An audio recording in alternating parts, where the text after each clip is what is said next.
This is the Dr. Berg Show. Live from the nation's capital, it's time to get healthy, lose weight, and feel great. Call now to speak with Dr. Berg at 866-561-4292.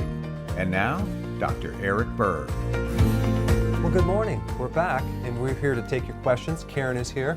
Hello. And Karen's going to help field some of the Facebook and YouTube questions. So there's already a lot of callers on the line. In fact, Debbie called about 30 minutes ago from Tennessee. Hey, Debbie, go ahead. I'm ready for your question. Hello. Hi. Yes. First, I want to say I've been on it a little over 3 weeks, and I've lost 10 pounds. Wow. So I'm doing something right. But the last week or so, I have been having the worst craving for peanut butter. And I give into it because I can't stand it. I don't know why I would crave peanut butter. Yeah, the peanut butter addiction is very common among people. Oh, really? No, I mean, it's basically, do you crave peanut butter when, like, in between meals?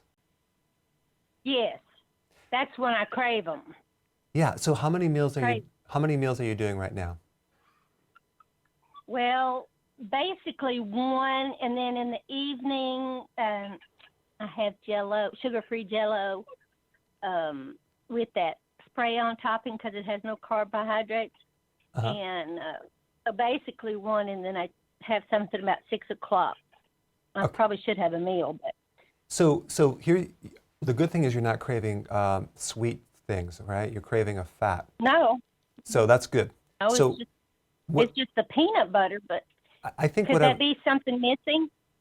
Well, I think what I would do is you want to transition to this really nice and smoothly. The fact that you crave anything or you're even hungry for anything means that you might want to back out of it a little bit and have maybe 2 solid meals, like real good meals with the potassium, the vegetables, and then maybe add some peanut butter to that meal.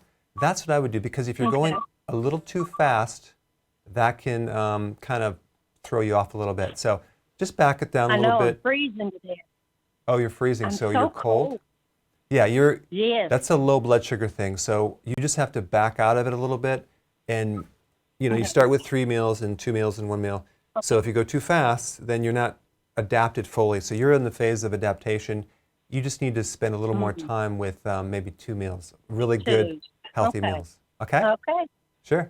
All right. All right. You're not live on any of my things, so this is all I get. It won't go live. What won't go live? Facebook or YouTube. Neither one of them are going live. Well, you're live now, so everyone's hearing you. No, I know, but it's not on my computer. Oh, I got it. Well, refresh. Keep trying. Thanks, Debbie. Hey, Brooke, you've been on the line for a while too. You're also from Tennessee. You had a question about warts and thirst. Go ahead. Yes, hello. Hi.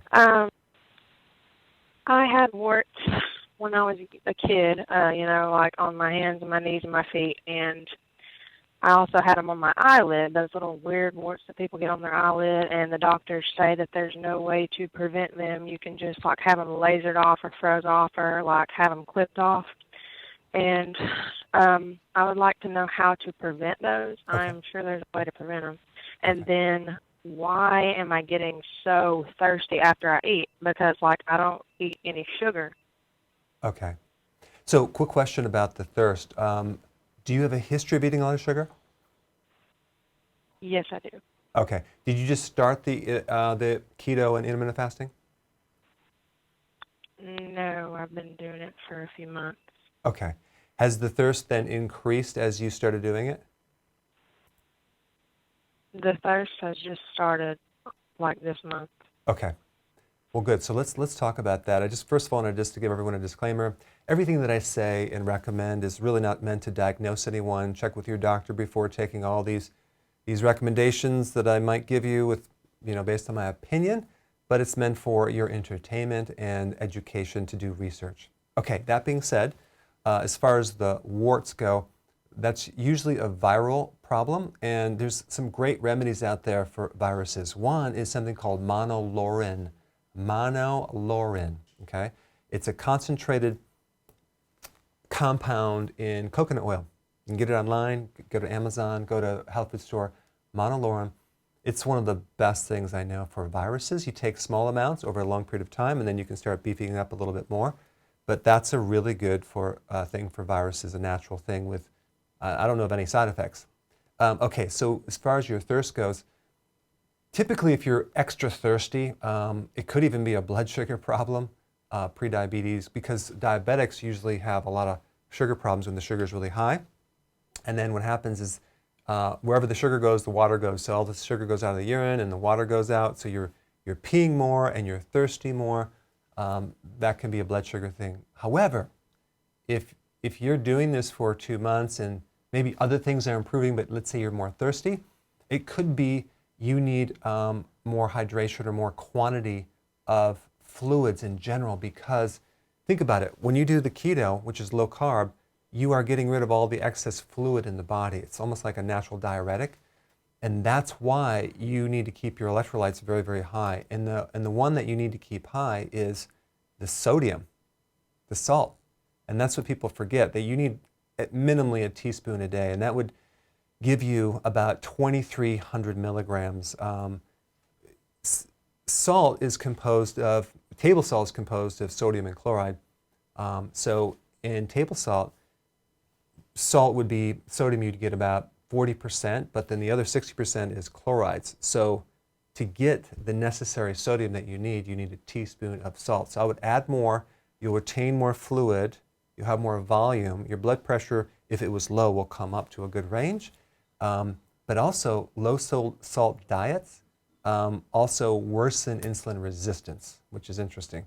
So I think just by adding a little salt, that'll like fix everything. And then be okay, if you're thirsty, just drink more water, and I think you'll be totally fine. All right, thanks for calling, Brooke. So, do we have any questions coming off the Facebook here? The Facebook, yes. So, and on the YouTube, we have Michael asked about keto for a very fatty liver. Yeah, okay. Here's what happens. When you do keto, hopefully you're doing intermittent fasting too, you're dropping insulin down, which means that you're going to mobilize and release a lot of fat from your fat cell. And as this fat comes out, it's going to come through your bloodstream, and it has to go through the liver to then come out as well. And if you are not consuming enough of these things called vegetables, if you're not consuming enough quantity of vegetables, okay, salads, then you could potentially end up with a fatty liver. I'm just letting you know.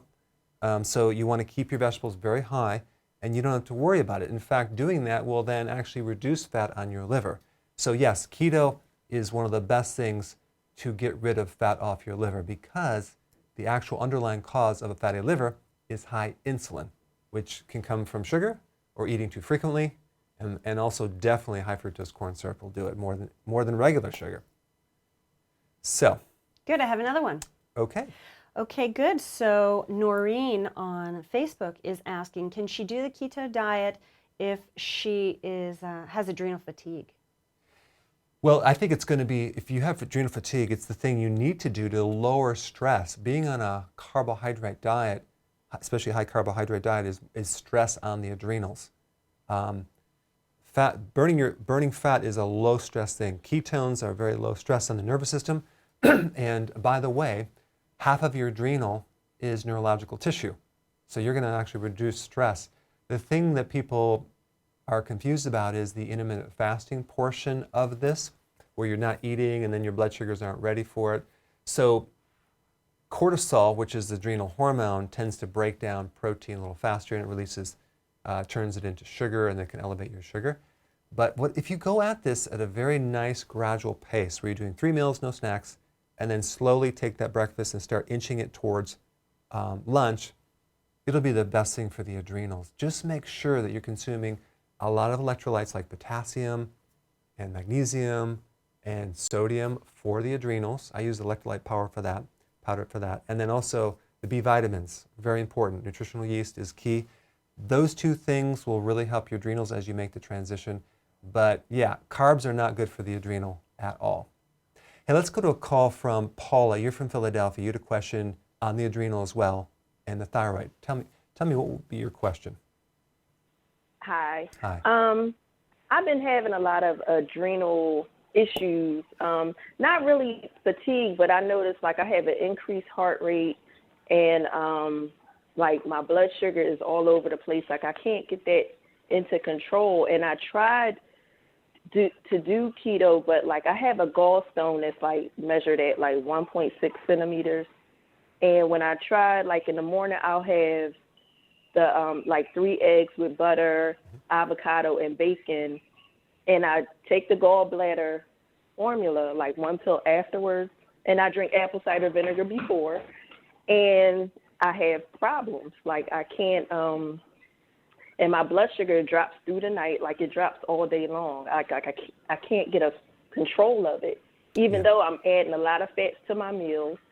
I can't go 3 meals a day. I got to do like every 4 hours I have to eat. Yeah. So Okay.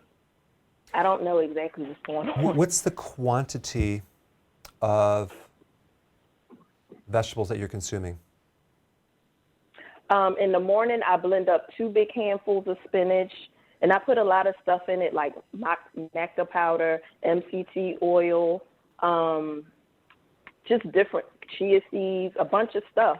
Okay. And I'll drink that too, like around 10 o'clock. And then I have a salad for lunch. And then I eat like cauliflower mashed potatoes. I keep that on hand. Make that with butter and sour cream. And I might have like, steamed broccoli at dinner time with a protein.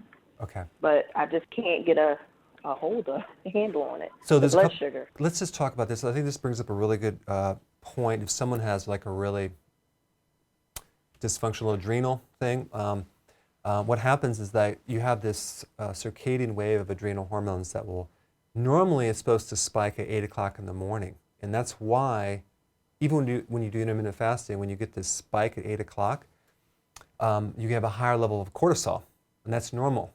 And that alone can start dropping your blood sugars, and you end up with low blood sugars. That's why some people have like a false sense of hunger about 8 o'clock in the morning, because they're like, why am I hungry? I shouldn't be hungry. That's just the cortisol doing this whole blood sugar thing. It's going to be a temporary thing. Just push through it, and you'll be fine. So, but if it's happening like at 2 o'clock in the morning, that's probably, adrenal issues as well, especially through the day if it's off, but especially if it's high. But there's a couple things that you have to realize. You're trying to do this whole keto with an adrenal, with a gallstone. You're going to have to focus really on dissolving that stone with maybe a little more bile salts, maybe 2 with each meal. I would add choline as a supplement. You can get it as a powder. Put that in your shake and start consuming that. I would add a non-GMO lecithin to that as well, so you can start to, those are just high in certain properties, phosphates, to help dissolve this gallstone. And then what will happen, that will become less and less. I would not add extra oil to your diet. That doesn't normally come with the food. I wouldn't add MCT oil, because it just, what happens, the oil stimulates the bile, and it causes a contraction of the gallbladder, so that can irritate your gallbladder. I would do acupressure on the pancreas, and I have different videos on that as well. Probably not on your gallbladder, but on the pancreas, because you want to start supporting the pancreas. So that would all help. And then beef up your vegetables a little bit more, because the fact that your pulse rate is a little higher tells me that you need more potassium. So in that shake, if you were to add parsley, kale, and beet tops, I think that'll give you the nice icing on the cake, or I shouldn't say icing on the cake. That'll give you the meat and potatoes. No. It'll give you the necessary nutrients to help give you the edge of bringing that heart rate down. Also, B1 from nutritional yeast will bring the pulse rate down too. These are just little tips. And then try like heck to start doing intermittent fasting as soon as possible, adding a little more fat to the meal, because that's really going to help you. All right, Paula? Hey, Joanne. I think it's Joanne. You're from Utah. Go ahead. I probably chopped that. Go ahead. That's okay. Back in April, I had a complete blood work done. I knew something was wrong. I knew it wasn't right. They did a complete blood work, came back insulin resistant. Got it. Did I lose you? No, you hear. I hear everything. Okay. Oh, okay. So I actually had insulin tests, which I know that most doctors don't do. They only do the glucose. Yeah. So I was at 22.2. And she told me diabetes starts around 25. So she put me on metformin. Mm-hmm. And of course, I told her I wasn't going to stay on a drug until I could figure out how to solve the problem, because medication for me is not the answer. So I found you. And in 6 months, I lost 15 pounds. My insulin in my last blood test went from 22.2 to 17. I'm now off the metformin, but I still have body fat that won't come off. I have been stuck for the past 2 months. I haven't, nothing, zero. All my levels are pretty good, but I'm wondering if it may have some, and I do everything. I do your nutritional yeast, I do your wheatgrass, I do potassium, magnesium, I do your gallbladder formula, I do, you name it, I do it. Although I had a hysterectomy a few years ago, so I'm wondering if my body type has changed and maybe I'm stuck there. And also my thyroid levels said they were high, but she said it wasn't a concern because everything else, T4, T3, A1C is all in normal ranges. So basically it was high thyroid stimulating hormone, right? The thyroid TPO is high, okay, 52. got it. Okay. Okay. So really, I also take progesterone and estradiol and I've been taking those for a long time, since I was in my 30s, because I had low levels of both of those. Okay. So really, really quick, because I have a lot of callers, I just wanted to find out, are you doing intermittent fasting? Yes. Okay. How many meals a day? 2. Okay. So, and how far, how close are they? I do intermittent fasting for 17 hours, so I try to eat within that, say, 7-hour period. Okay. Good question. So let me just kind of tell you, you're doing a lot of things right. It's improving, but now we have to tweak it. I think you're going to be left with trying to shorten that period of time with intermittent fasting to try to get it closer and closer and closer to the point where you're even doing 1 meal a day. And the reason for that is because you have hysterectomy. That takes out one piece of the puzzle. Now it puts more stress on the adrenal. So, and then it throws off the thyroid too. So I think your solution would be to tighten up the time between meals. So try to do it, shoot for 20 hours of fasting. Go for that until you're comfortable adding more fat. And then start switching it so you're like doing maybe one long meal between 2 hours and then down to 1 meal. I think that is what you're going to need right now, because your insulin was way too high. And then that way, that will ultimately just heal that area. But you're doing everything right. That's what I would do to tweak it. Okay? Thanks for your call. Hey, Karen, did you have a question? We have a bunch of questions on social media here. Cinda and a bunch of other people are asking about fats, either MCTs or their fish oil, in their daily supplements. Is that going to break the fast? Is that going to have some negative effect on their fasting?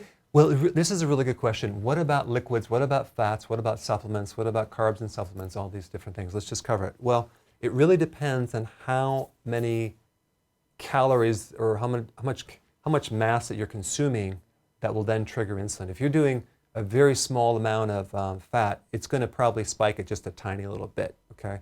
But if you're doing a small amount of carb, it'll spike it a lot. So you want to evaluate, the quantities. I'm not crazy about a lot of people jumping into the MTCs if they have any gallbladder issues. MCT issues, right. If they have gallbladder issues. However, if they don't have a gallbladder issue, it might be a good thing. One of the big things they really need is the omega-3 fatty acids, and you get that from flax oil and fish oils, but I'm going to recommend a high-quality cod liver oil, virgin cod liver oil, as the best thing. So those are the 2 fats that you would need more than anything, and if you consume that in a supplement or just a liquid, it's going to stimulate insulin such an insignificant amount, you're not going to have to worry about it. But when you get into MCT oils and you start doing like ounces, you're going to spike insulin just because of the fact that you're eating. Okay, good. I have another one. Okay, you have one more question. No. Social media. We're going to rule. Okay. So there are a couple of questions just on intermittent fasting. We're talking a lot about keto. What's the difference? Do you do one without the other? What's more important? Yeah. Talk about that. Well, Briefly. Very briefly. In a do you have minute an or hour? less. Okay. Okay. So here's the thing: the intermittent fasting will help you reduce insulin significantly. Intermittent fasting will increase growth hormone by 2,000%. And what's That's good about that? anti-aging, That. fat burning. Okay. Okay. Anti-aging, fat burning. If you want that, if you don't want that, then forget it. So I don't want to be young or beautiful. intermittent fasting will also increase testosterone. Okay. For me? No. Well, yeah, but mainly for men. Oh, okay. So it's a very important thing. Now, doing keto will also drop your insulin down, and that will help you. So they're both kind of similar in nature, and so I would put them on the same weight of importance. You just need to do them both. Okay? Now, I'm going to take a question from Linda. She's been on the phone for 22 minutes. Linda, go ahead. You're from Indiana. Yes, sir. I want to thank you for all your information you put out there. Sure. I accidentally come across a video of yours, and I ain't stopped since. But anyway, I think you've got the healthiest version of keto. I haven't started yet. But my question was, I'm getting crepey skin. I'm not talking like fine lines around the eyes or anything like that, but it's a crepey skin, like maybe where the flab is, like under the arms. But now I'm starting to see it on my neck. Is there a reason for that, or would the keto help? I'm sure it has something to do with collagen, right? Did you start the keto and intermittent fasting yet? No, Okay. no. Okay. I like to learn everything before I jump in and make no mistakes. Okay, good. Are you reading my book yet? Yes, I've got it. Okay, I've got your acupressure thing and all that. Okay, great.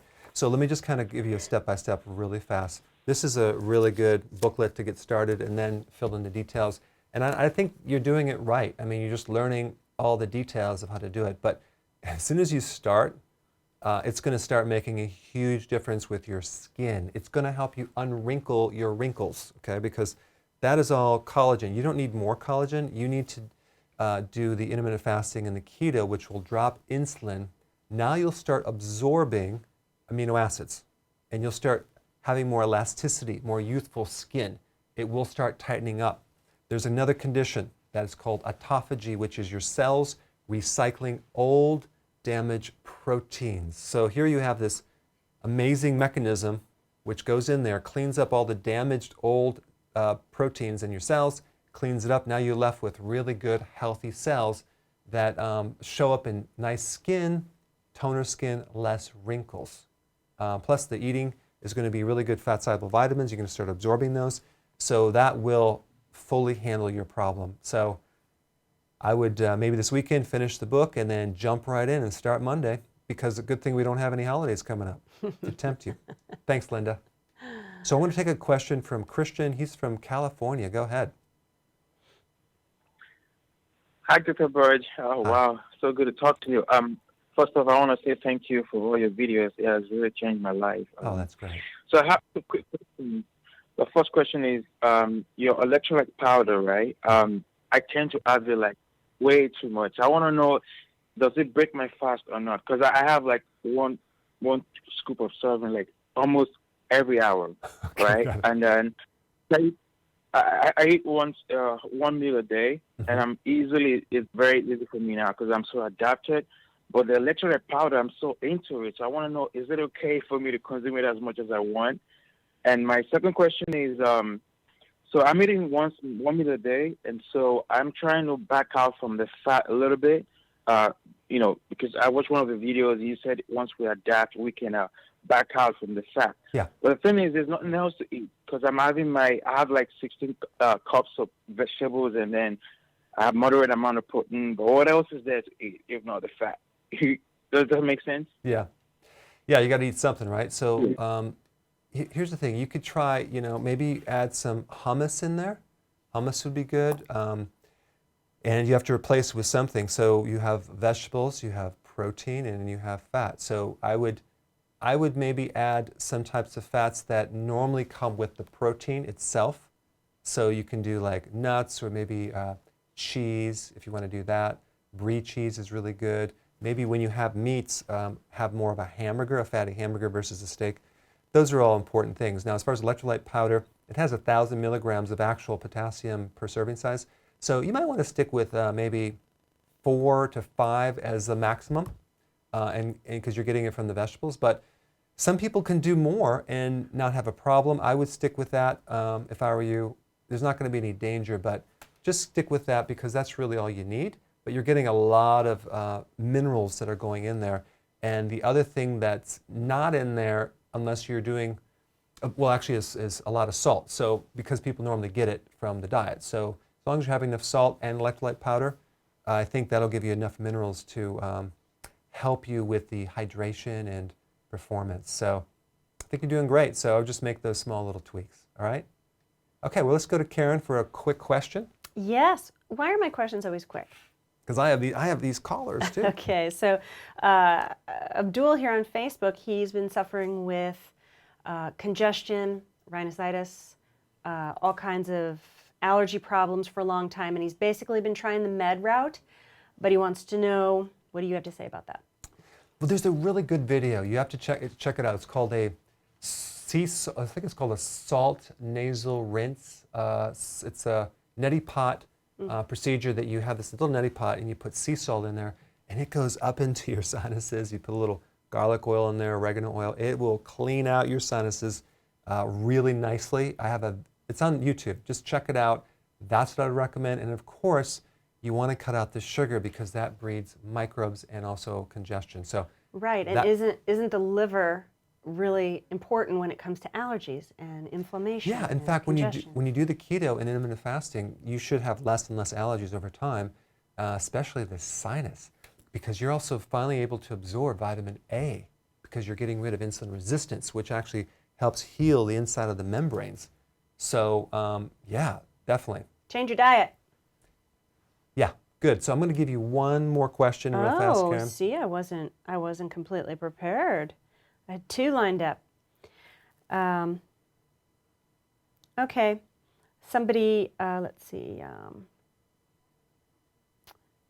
I'm not sure this person's first name is all I was hesitating on, but she's been on thyroid meds and she's handling a thyroid issue and she started keto. Is there any specific recommendation for someone who's handling a thyroid, taking meds with regard to keto? Well, what's going to happen is your liver function is going to improve, okay? So then the need for thyroid is going to be less and less and less because if you're taking thyroid medication and it's getting better, you could end up with more thyroid hormones than you need and end up with a hyperthyroid. So just monitor that because you're going to have better liver function and take selenium and iodine from sea kelp. That's what I would recommend. Okay, I get one more because this question. You got to be really fast. I know this question's come up about 5 times. What about coffee and cream? Make sure it's a grass-fed cream, organic grass-fed cream. Not a problem with coffee. Just make sure keep it at 1 cup in the morning, like a medium or small cup, because all that caffeine will stimulate the adrenals. And by the way, for those of you that are coffee drinkers, if you feel that little jittery or this weird feeling after you drink coffee, or if you're addicted to coffee and you're doing too much, if you take the nutritional yeast, boy, the reports I'm getting back, it just seems to take all that out, those symptoms out of the body really fast. It calms the nervous system really fast because of the natural B1s. I want to go to Dan. Dan, you're from Toronto. You had a question about organic coconut oil in coffee. Actually, okay. That's correct. Well, thanks, Dr. Berg. Just to give you, before I ask you the question, just let you know, like back on November 8th, I was 203 pounds. Wow. And now I'm 186. Great. Wow. Yeah, and that's not even, I had a leg injury back in September, so I haven't been able to do my regular workouts. So this is just by doing stretches and yoga and doing the intermittent fasting. Awesome. Wow. That's awesome. So it's incredible. Like I was trying to weigh myself this morning, but then I said, well, it doesn't matter because I feel better now. Or, you know, like I feel better. So, but then when I looked at the scales, I was like, wow. That's awesome. You know, pretty amazing stuff. Your advice is incredible. You know, I'm trying to get the word out to other people too. Yeah. Anyway, so my question is this, Dr. Berg. When you're supplementing with the extra virgin coconut oil, the recommendation is 1 tablespoon. It has no protein, no carbohydrates, mostly fats. Does that break the fast? So say if I'm doing trying to do one meal a day right now, does that break the fast if I put that in my coffee? I know you kind of hinted about that when I think Lisa was asking that question. Right. But does that break the fast in the morning? Okay, good. Let's talk about that. It depends. Here's the data about breaking the fast and eating foods. Now, fats are basically almost close to zero as far as triggering insulin, but there's another trigger of insulin, and it's just the basically every time you stimulate the gastro or the stomach hormones. So if the stomach has to work in any fashion with certain calories, that triggers insulin.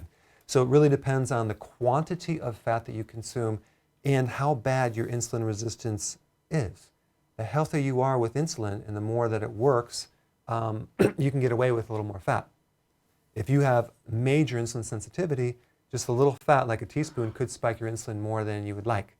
Overweight people in general have a lot more insulin than thinner people. So the more weight you lose, the less insulin you have to deal with. So the easier it is. So it's almost like you have to get skinny to really fix your insulin resistance. So I would play around with it and see how you do. You might be able to handle it fine. And if you find that you're plateauing and you want to lose a little bit more, then cut it out. So generally speaking, 1 teaspoon, if it's not heaping, will be totally fine with that coffee. All right? Good. We're going to go to Indiana. Talk to Holly. You had a question. Yes. Hi, Dr. Berg. Hi. I'm just starting this keto diet, and I'm reading, and I'm getting a little confused. I have my macros on my Fitness Pal set at 5% carbs, 20% protein, 75 fat. And, you know, a lot of people says that's not right. You know, I'm just trying to do this right. And my other question is, like you're talking about the intermittent fasting. When you drink keto coffee in the morning, that breaks that fast, correct? Good question. Very a tiny bit, especially if you have a really bad insulin problem, it might break it a little bit more, but typically it's not going to be an issue. So I wouldn't worry about it too much right now. Okay, and another thing, liver spots. Yeah. I just seems like the last 6 years I have just been getting pelted with liver spots. Believe it or not, those should improve as you do this. Now, can you see my screen right now? Yes. Okay, do you see this book I'm holding up? Do you have this book? No, I think I'm a little bit behind. Okay. The reason I'm recommending it's like you can get through it in 45 minutes, and it's all pictures. It's on Kindle. It's called It's Not Lose Weight to Get Healthy, It's Get Healthy to Lose Weight. And then fill in the blanks with the bigger book. But there's a lot of conflicting data out here, and so I try to simplify how to do this, and I actually show you really simply how to do it so there's no confusion, because the problem is going to all these different sources and getting conflicting data. I think you're going to be fine with the ratios that you said with your eating, and then you just need to go ahead and jump in. I have a recent video. It's called Intermittent Fasting, Keto and Intermittent Fasting Overview, and it gives you an overview of the whole thing from start to finish. And then tomorrow I'm going to release a video for intermittent fasting and keto for procrastinators. Not that you're a procrastinator, but I want to make it really, really simple, like 6 simple steps so everyone could actually jump in and get started.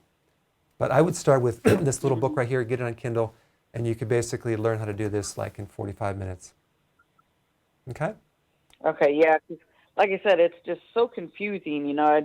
And another thing I have a question about, you know, it says that vegetables are carbs.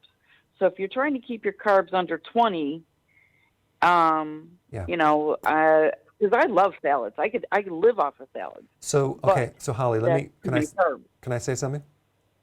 Okay. Sure. I have a lot of other questions. In this book, we're going to clarify that as well, because again, not everyone agrees with the plan, so you have to stick with one person and stick with that. But the thing with the carbohydrates, it's true, you want to keep your carbohydrates low. With this exception, you don't have to count vegetable carbohydrates. In fact, you want a lot of vegetable carbohydrates. You want between 7 and 10 cups of salad a day, so or vegetables. So you don't have to worry about it. I'm talking about counting your additional carbs. If you're going to do hummus or nuts, whatever, and there's a little bit of carb in there, or berries, then those are the carbs that you count. Okay, so hopefully that clarified things, but yeah, thanks, Holly. Okay, we're going to go to Karen for a quick question. Okay. What about dry eye? Yeah, okay, dry eyes. I used to have that so bad, it was crazy. You know, it's a combination of doing massive amounts of coffee and low minerals, and also a gallbladder problem and a liver problem. I wasn't able to absorb the key healthy fats that I needed to go help and lubricate the eye. I was very low in vitamin A. I really think dry eye is a vitamin A deficiency, but it's not that you're not consuming vitamin A. It's because your gallbladder and liver is not absorbing it, and the cells are insulin resistant. And it takes really healthy insulin, normal insulin, low insulin, no insulin resistance to be able to absorb vitamin A. So do the keto intermittent fasting. That will eventually help your eyes. But if you want to take a vitamin A, do not take it in a supplement form. Why? Because it's all synthetic. You want to take it as a virgin cod liver oil and cut out the sugar, and then your body will start to absorb it, and that will actually fix the dry eyes. So now we're going to go to Veronica from California. You had a question about D3 and K2. Yes, Dr. Berg. Hi. I'm so happy I got a hold of you. Anyway, Dr. Berg, it's on the D. In July, my D was low. Okay. So then by that time, I had already been listening to your YouTube. So then I started taking your regimen on that D and K. Mm-hmm. So now I went this month for some more blood work, and my D is high now. So way high. So I was wondering, was I supposed to stop at a certain time or keep going on the D, or what do I do now? Stop it now and wait? How much D3 are you taking? I was taking the 10,000 IUs. Okay. And are you taking the K2 as well? And yeah, and I was taking the K2 right along with it. Yeah. What I would do... So that surprised me. Uh-huh. Yeah, here's what I would do. I would take the D3 and K2 maybe every third day right now because your body finally has enough. And just realize too, when they do a blood test, they're measuring in the blood, but sometimes, you know, you may have to build it up in the tissues, which take a lot longer. So it's like building up and driving it in there. But as long as you're taking the K2, I think you're going to be totally fine. But I would take them every third day now. And apparently you have enough D3. But of course, I wouldn't worry about an excess if you're taking it every third day. And of course, you're in California, maybe you'll be able to get some sun. So maybe you'll need it like once a week. That would be the best source of vitamin D3, but then you'd have to take K2. Thanks, Veronica. Okay, we're going to go to Karen. Okay, so Liz has a question about carbs. She said she ate some cereal one day and she found that she had a lot of joint pain. Why would that be? What does joint pain have to do with carbs? What's going to happen is you're going to spike your sugars, okay, when you do cereal, and then what's going to happen is you're going to spike insulin, and insulin causes inflammation. Okay, so you're going to end up with a stiffness, arthritis, or pain when you do too many carbs.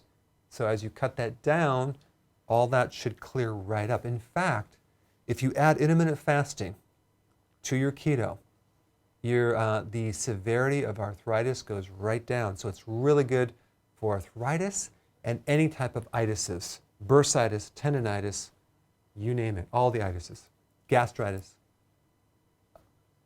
colitis. Okay? All right, good. So let's go to Kara. You're from Erie, Pennsylvania. You had a question about the gallbladder and pancreas. Go ahead. Hi, Dr. Berg. Hi. I was calling you to get your advice. I'm 39 years old. I've never been sick. Just woke up one morning with severe, well, I didn't know it was gallbladder at the time, gallbladder problems. Ended up having my gallbladder removed. And I was in the emergency room for about 3 weeks with severe pancreatitis. Still have that to this day. Then had a hysterectomy, had my uterus removed. And still to this day, I'm throwing up every single night. I've been on the keto diet for about a month and just found out also I have thyroid Hashimoto with a very large goiter.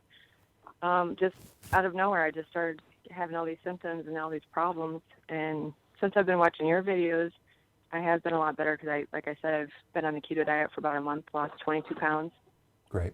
And my thyroid has improved 50% with no medication, just on the keto diet alone. That's fantastic. So I'm definitely, yeah. Are you doing intermittent fasting? Yes, I am. I'm down to one meal now. Wow.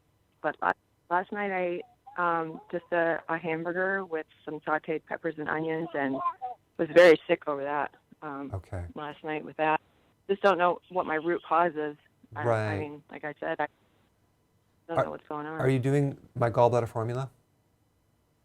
Yes, I just ordered that yesterday. I'm doing the gallbladder, the enzymes, the vinegar tablet.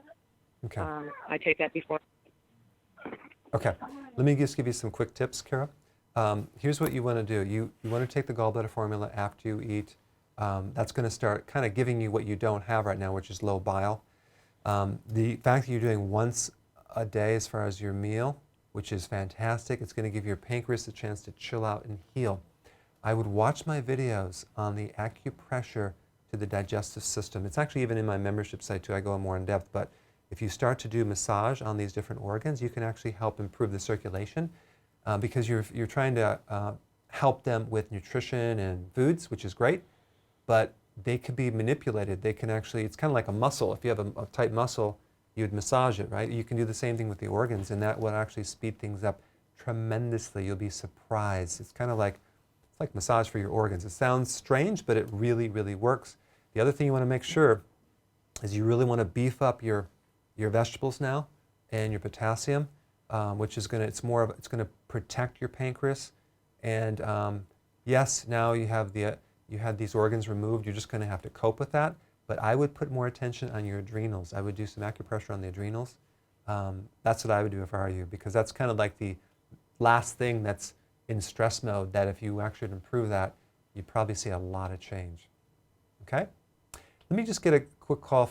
Patricia's been on the line for 22 minutes. I want to answer her question from Pennsylvania. Go ahead. Hi. Hi. I too would like to thank you for your videos. And I have a question about carpal tunnel. Plus, I also, well, my daughter has carpal tunnel, and I have been struggling with tremors since like 2000. Uh-huh. And what it is when it first started, it was like my hand would shake a little bit, and then it got to a point where my head flipped in circles and up and down and back and forth and stuff. Mm-hmm. And I've been seeing a chiropractor, but as long as I'm completely in, yeah. I don't have the tremors. But if I lift or pull or something, and my spine goes out, uh-huh. then I have tremors. What, have you started the keto and intermittent fasting yet? I have off and on. Mm-hmm. It's hard for me to stay on because everybody in my house, other than me, are eating the American diet. Are you saying in Pennsylvania they have a lot of really good foods? It's really hard to resist. Yes, my wife's from Allentown. Yeah. We've been up to the Kutztown Fair, and yeah, I know. Kutztown, honey. Kutztown? Kutztown. Kutztown? Kutztown. Kutztown. Yeah, they have some serious shoe fly pie there and other things. So apple dumplings. Yeah, let me give you a couple funny tips. Funny cake. Let me give you some tips, okay? You're going to have to get cooperation from your family to help you with this. They're going to have to agree not to put it in your face because it's going to be, you really need to do this, especially for your nervous system and the carpal tunnel, which, by the way, if it's only on one hand, I'm going to give you a tip. You can work on the muscles on the opposite side. It'll get rid of carpal tunnel just so fast. Vitamin B6 is good for carpal tunnel, but I would do it through nutritional yeast.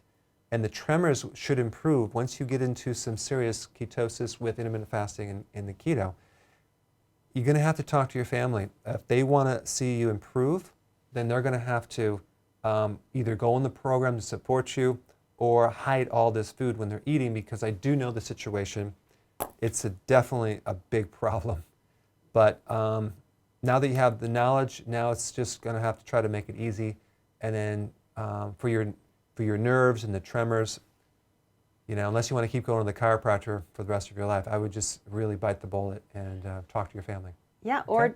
or lead the way and do the diet regardless of what they're eating and get your improvements, and you'll inspire them. That's right. You got to do it. Thanks, Patricia. Now let's go to Karen for a question. Yes. So I have Sri Harsh from India who can't get the gallbladder formula right now. So he wants to know, in his diet, what can he eat to increase bile? Well, you can do beet tops, like the leaves from the beets, okay, the beet leaves. It's very, very high in nutrients that are really good for the gallbladder. And also, the other thing that I would do would be dandelion greens, if you can find them, is really good for the gallbladder and liver. And then lastly is kale. So those are the things that I would recommend to actually really help your liver, okay, and the gallbladder.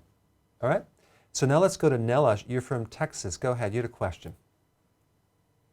Yes. Hi, Dr. Berg. First of all, I want to thank you so much for all your videos. I have had a tremendous success listening to all of your advice. So my question is going to be, I have lost a huge amount of weight. So now I feel like I'm struggling with the last, I want to say maybe probably less than 10 pounds. So my question is, what is your opinion on calorie deficit, or more than anything, what do you think of calories in versus calories out? Does that count on a keto diet? And then if you do believe in calories in versus calories out, what is your opinion on BMR? And I'm sure you know what that is. And also, just one last question.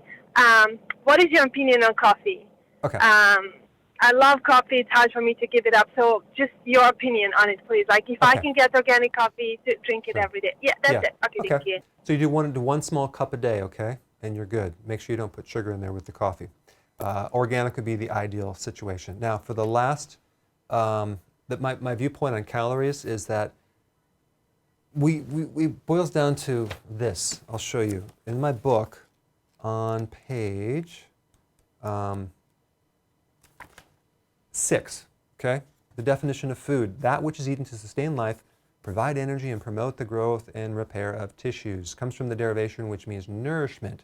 So we really don't need calories, we need the nourishment in the calories, and that would be the vitamins and minerals and all these other things. So we don't need calories. So as far as calorie deficit goes, it really depends on what type of calories that you're doing. I wouldn't focus on restricting calories. What I would focus on is restricting the frequency of eating. So that way we keep the calories high enough to provide the nutrients, because if you really kind of look at it and confront it, you're going to have to, you can lower your calories, increase your nutrients if you want, which is a good idea. But if you have low quality food, you have to eat a lot of calories to get those nutrients. So it doesn't make sense. So I wouldn't worry about calories. Just start going to twice a day or to once a day as far as eating. And you can have a huge meal and lose that last 10 pounds, because the real secret to losing weight, and you talked about your basic metabolic rate, you're talking about improving that, is reducing insulin. Because if you don't, you're never going to go past that plateau. You're going to hit a set point and you're not going to bust through that. The couple things that will stimulate your metabolism would be intense exercise with lots of recovery and fixing insulin resistance. And one last point,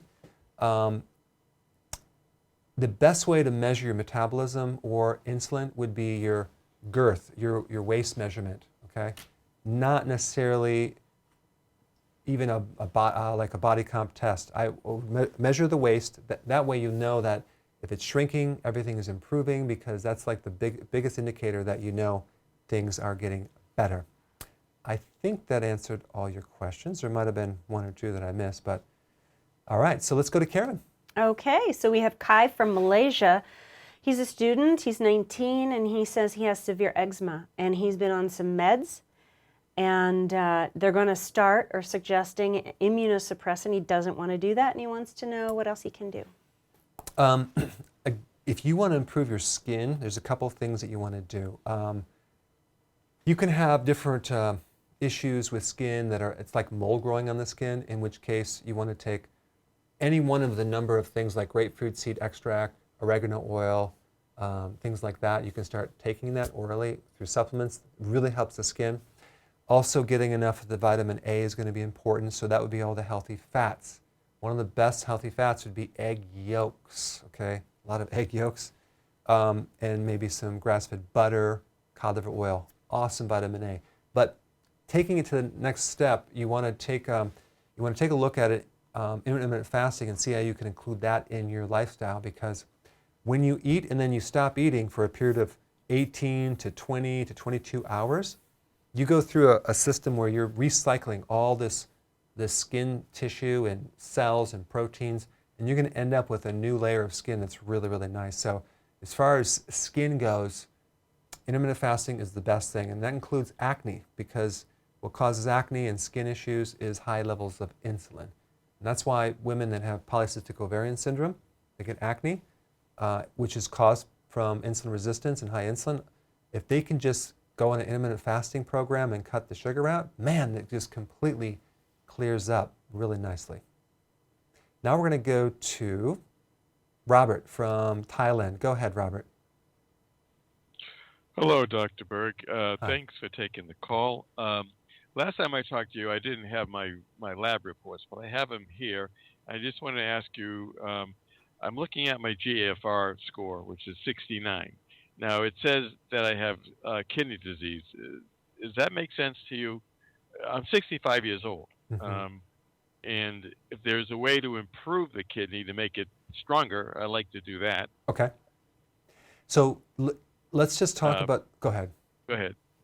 Well, I was just going to say, I'm sorry, go ahead. I'll listen to you. I was just going to say, like, yeah, as far as me diagnosing a kidney disease, I can't do that. But I will give you some tips on improving kidney function. But go ahead. You had another question? Yeah. The only other concern I really have is that I have some serious neuropathy in my feet and in my legs, and I'm concerned that the circulation isn't that great. So what I am doing is I'm taking sulfur twice a day, organic sulfur, which I'm told that can really heal the body with a lot of different things. And I was just wondering, what else can I do for that? Great question, Robert. There's a couple things you can do. The B vitamins, specifically B1, in the form of a fat-soluble B1, and even though this is synthetic, I'm okay with taking it, especially if you're trying to fix a neuropathy. It's called benfotiamine. Benfotiamine. Write that down. And that's really good for peripheral neuropathies, any type of nerve damage, especially if it's related to blood sugar issues, because the high levels of insulin destroy the lining of the sheath around the nervous system. So benfotiamine is what you're missing to help heal that. And also, that B vitamin will protect you from the damage from high insulin.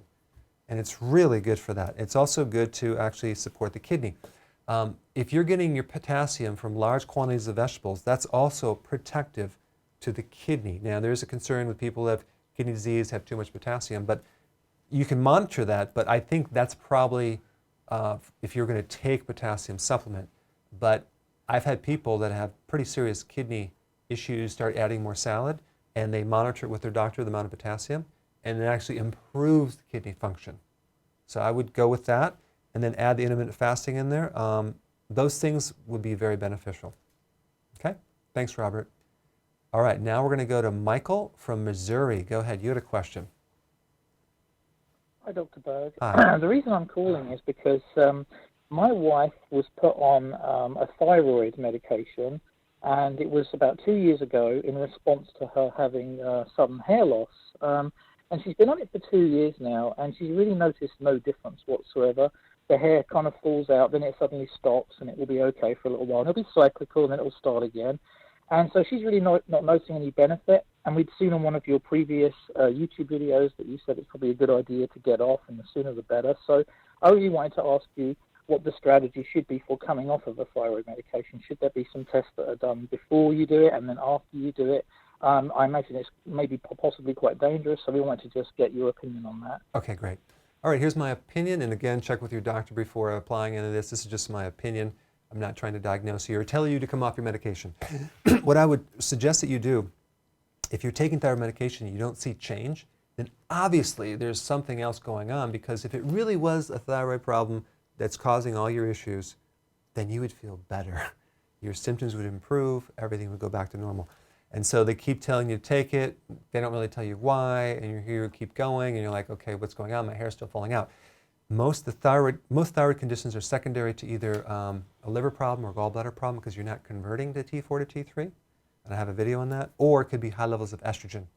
The other cause could be autoimmune, in which case usually it's a GMO soy product that could be triggering it. Some of the GMOs now cause autoimmune of the thyroid, Hashimoto's, so avoid soy oil, okay, and corn oil because the chemicals in there. But I would just look at estrogen and gallbladder and see if you can improve that and get to the real issue of why you have this problem. Okay, Michael? All right, now we're going to go to Karen. Go ahead, Karen. Okay, good. Well, I want to remind everybody on Facebook that no matter what you comment in the comment section, you will get an invite to the keto course. And on YouTube, what is it, Dr. Berg? Well, there's a link down below. Click the link below. Yeah, click the link down below. And that's a really good point. And I just want to piggyback on that. If you guys are benefiting from any of this information and really want to help people, press share. Share it to your friends and family, whether you're on Facebook or YouTube. Definitely share this information because the more people that learn, I mean, you're hearing these great success. I mean, they're just going to benefit. And the goal is to help people, but I need your help to help them. And it's a win-win situation. So now we're going to go to Karen for that question. Good, and I'm also going to say a lot of the questions are from brand new people, and they're asking, where do I start? Okay. Okay, go ahead. So let me just answer that real quick because this is the book that you should start with. It's all pictures. It's very, very quick, 40 minutes, and then you can get this book to fill in the details. I spent tens of thousands of hours creating this book. There's a lot of great data in it. I just completed yesterday doing a seminar on every chapter. That was a lot of work. I didn't transcribe it. I did a seminar on every chapter. Okay, so and then we're going to make it available in a form of a seminar and then audio. And I forced me to actually read the book again. And I was kind of impressed. I was like, there's a lot of great stuff in here. You're impressed with yourself. I was impressed because that's good. Remind me how much work I put in there. So you don't need fans. 156 images. I mean, that took a lot of work. And so anyway, it's a great book for an encyclopedia of data on keto and intermittent fasting and also the body types. But this is a good book. Comes with a companion. If you get it on my website, they come together. But read this, get started, then fill in the details right here. There are videos online, beginner videos, overviews that you can watch. If you go to the YouTube, my YouTube, what do you call it, channel? Okay, right. And you click playlist, okay? Then you'll be able to see all the ones on keto and intermittent fasting. I have them all right there. So you can just watch one after another and get through it and, yeah, get started that way. Mm-hmm. Does that answer that question?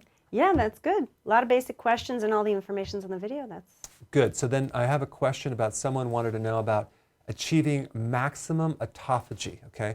First of all, for the beginners, autophagy is a really amazing condition where your body is recycling old damaged proteins, dysfunctional proteins, damage from microbes, yeast, fungus, mold, candida, and your body recycles that. Damage from pesticides, damage from chemicals in the environment, damage from estrogen mimickers, and then your body recycles all these proteins. It basically, it takes all this junk and it puts it through the recycler and pulls it out of the cell and actually takes all these little particles and rebuilds the cells. So it's like you're putting your body through a little healthy stress called intermittent fasting, and then it goes right into this autophagy and you actually make new cells, and it's great for the immune system, it's good for your skin, it's good for anti-aging, it's good for inflammation.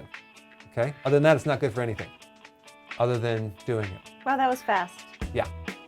All right, on that note, have a great weekend, guys, and we will see you next week. Next week. All right, thanks.